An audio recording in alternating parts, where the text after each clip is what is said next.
This is the second successful consortium initiative. One first consortium initiative was the issue of the undersea cable.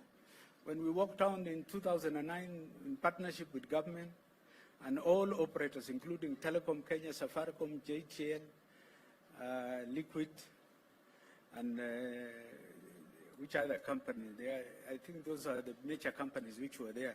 And we able to create a project with Etisalat of United Emirates. We're able to conceptualize a project on an undersea cable. And today, everybody is bringing undersea cable, but the insurance for the Republic is the team's cable. Your Excellency, the other thing that I want to mention is that recently I saw you visiting Congo Brazzaville. Nataka hata kidogo ukienda huko upeange sawadi, give out sawadi your phone, so we make sure that you constantly supply you, ndio ukionyesha hao nasema ukiona hii ni mzuri, I will show you the place pole pole. I know you are our biggest marketer, Your Excellency, and I believe in you that you will be able to help us.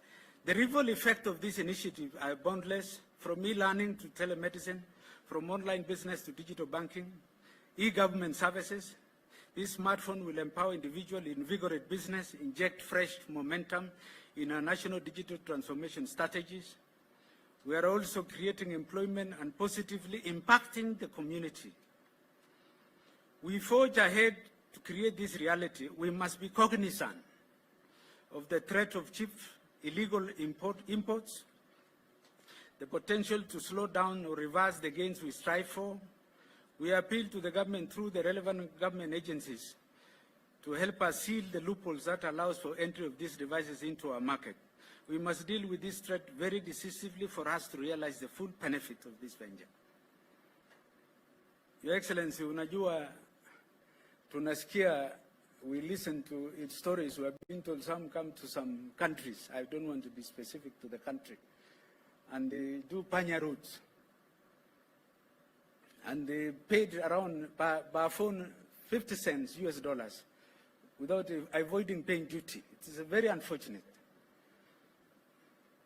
And we are willing as an industry to work together with relevant authorities to see whether we can adapt a technological approach or we can work with information system, because at the end of the day is that we have ability in our networks to identify the IME number of the devices.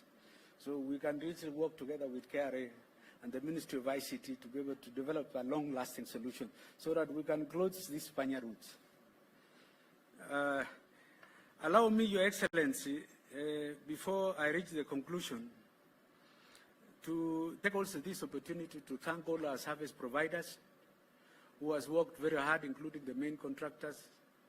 I might not be able to name them, our employees, the technical team led by Mutiga and Cyrus, Sam, and Caro, and the legal team, the whole team, on behalf of, and the entire board for working day and night to make sure that we are able to have a factory ready for you to operate.